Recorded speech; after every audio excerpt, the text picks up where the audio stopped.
as far as I know, neither Bischoff or Cornette like Heyman still, and that's fine. All three of them are doing their own successful ventures right now, but there's still that stuff from the past. I mean, I can't say that I blame them either. So then they go into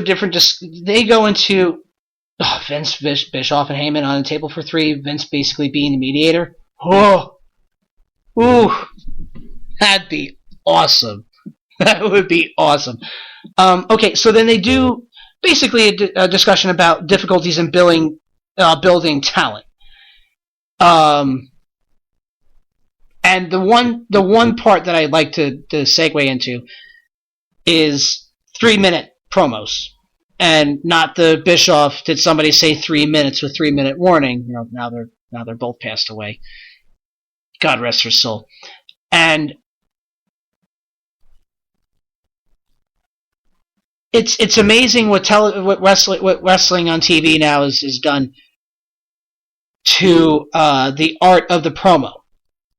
A lot of these guys, like Dusty Rhodes, Ric Flair, got over, like, okay, you have X amount of time, here's a few bullet points, go for it. And they were able to talk up a storm. And, they mentioned that, it's just harder now because now, and this kind of goes into this part of the discussion, where the babyface and the heel dynamic is, it's dead, as opposed to back then. Cornette was around for the days of, again, Rock and Roll, Midnight Express, and where Cornette can talk up the Midnight Express to be the greatest tag team in wrestling, and they can back it up, and people hated it because these guys aren't supposed to be that good, whatever, blah. So, but you can't do that now. But you can't do that now anymore because, one of the things that Cornette, and right now I'm going to kind of blend into everything here because this all kind of goes into one and another, where at one segment, Hayes was like, all right, what's your greatest creation in wrestling? And Cornette, when he was talking about he was saying that heels became cool during the time in which the NWO had come in and done their thing, and DX was kind of doing their thing too. And then they played a clip of DX telling Sergeant Slaughter, the commissioner at the time of the WWF, to suck it. And I'm not gonna lie, I was one of those kids that I thought suck it was hilarious. I got in trouble for school for wearing the DX 2 words suck it shirt. That was, let's see, 1998, so that was probably about 5th grade. Yep, got in trouble in 5th grade for wearing that shirt. I wasn't sent home, I was just forced to wear my shirt inside out for the rest of the day, which, who gives a shit? I mean, people already saw what I'm wearing, now it's just a matter of, oh, well, you look stupid with this inside out shirt now. But yeah, like, everybody was loving the NWO because there was a realism effect now, because people liked the realism of the wrestling that Bischoff was bringing, which was part of one of his greatest creations, was the whole Nitro era, what he was talking about. NWO was cool to be a member of the NWO, break the rules, this, that, and they made things real. So it's just like, holy crap. And then people in the crowd were starting to enjoy it, and then just kind of an effect from there. Whereas back in the day with when Cornette was running around in the 80s and 90s, basically, in the 90s he managed Yokozuna, Owen Hart, Bulldog, and Vader in the WWF, and I'm sure more too. I know he had brought the Midnight Express in and Rock and Roll Express for an NWA tag title match on WrestleMania 14. That was his other contribution as well into basically NWA and Smoky Mountain Wrestling, and the Southern wrestling that he could bring into the Yankees up north, as he had famously had just said, as you had heard before. But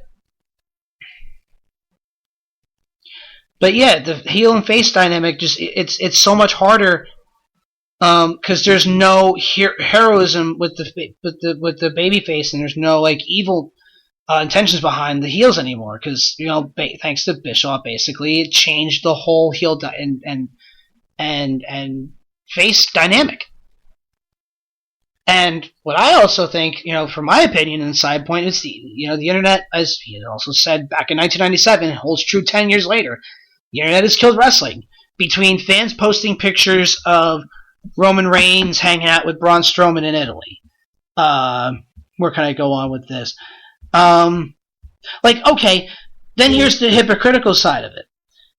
You look at pictures of the past where you look at things of the past where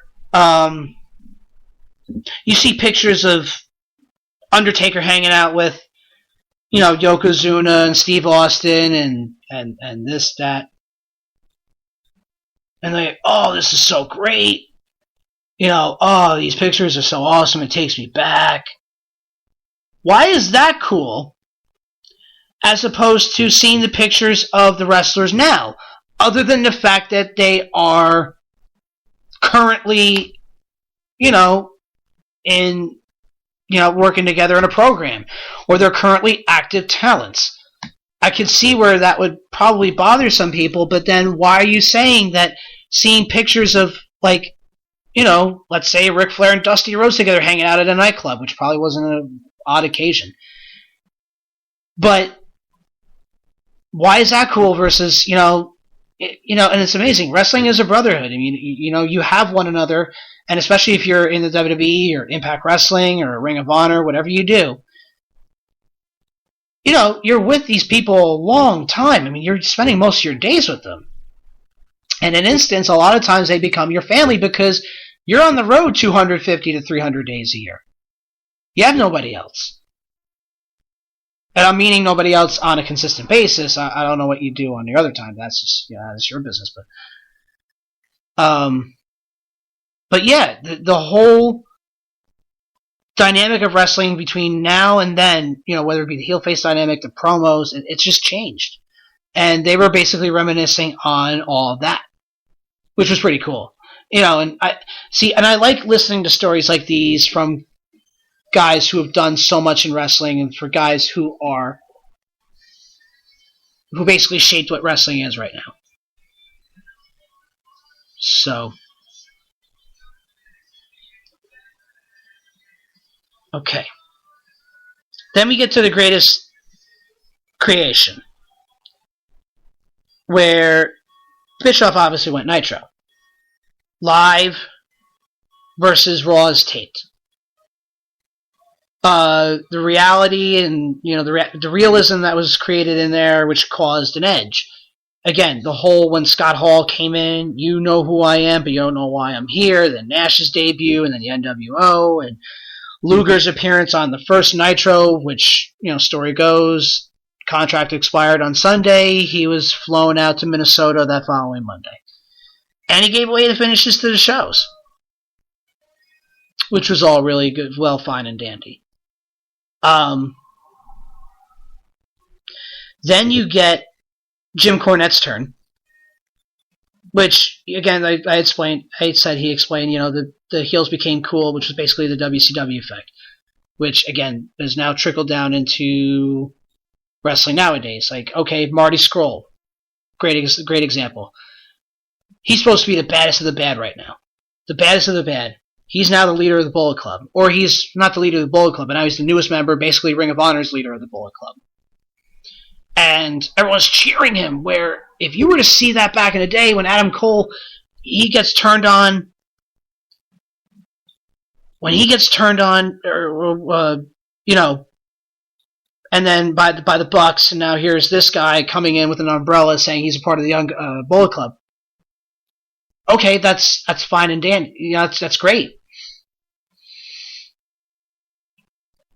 But yeah, that was just the WCW effect.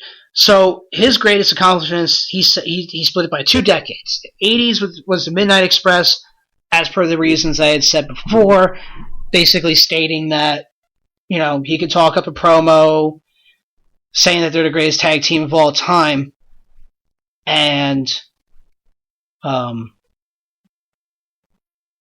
the greatest tag team of all time. They can back up his words, and people just did not like them because they were that good. In the 90s, he was his announcing, which again we had said that he had announced a little bit, and then he was a manager. I believe he managed Vader during the time of Michaels, or he actually managed Bulldog and Vader. There was a whole big thing about him wrestling Bulldog a couple times at the In Your Houses. And then Vader that one time, I believe, at SummerSlam. I'm not so sure. But that sounds about right. But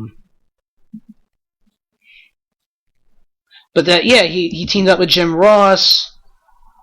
And then he also was behind the microphone with Michael Cole on the SmackDown pilot, which was in April of 1999, April 27th, I believe, to be exact. Which I totally forgot about that, and if I didn't forget about it, I never knew. But I was pretty sure, but that was something really interesting that I had learned. It's like, oh shit, that's pretty cool. Then Michael Hayes talked about the Freebirds and the success that he had with the Freebirds. Then, doing his thing with the Hardys, and then they turned on him, and, then he was off TV. Then he was offered being an agent. And then talking about how he enjoys the journey just as much as the destination.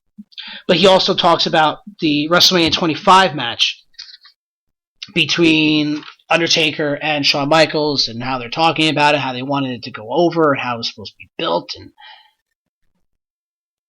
and just the pride that he had taken in, how well that match went over with two great talents.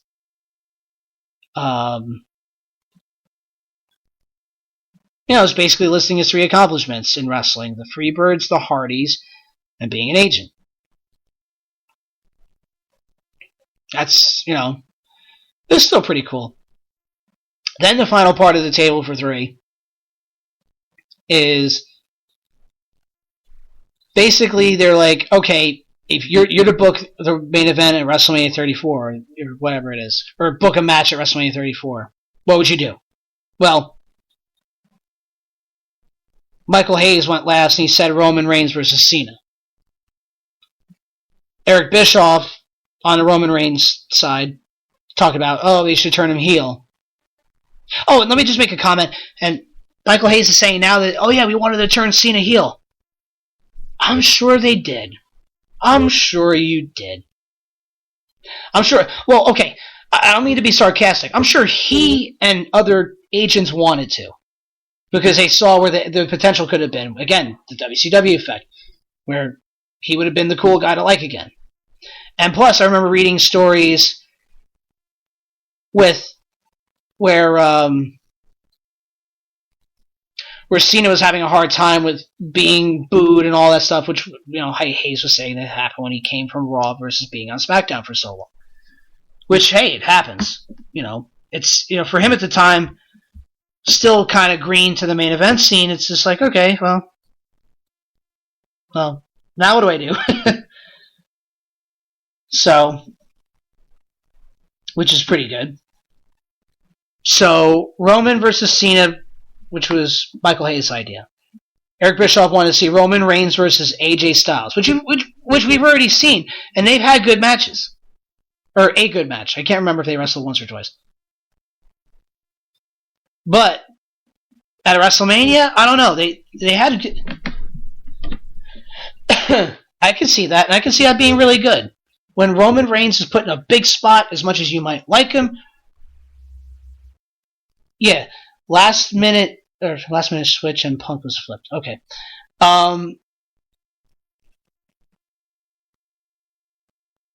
I can see Roman versus Styles being good at WrestleMania. When Roman needs to be in a big match, he steps up.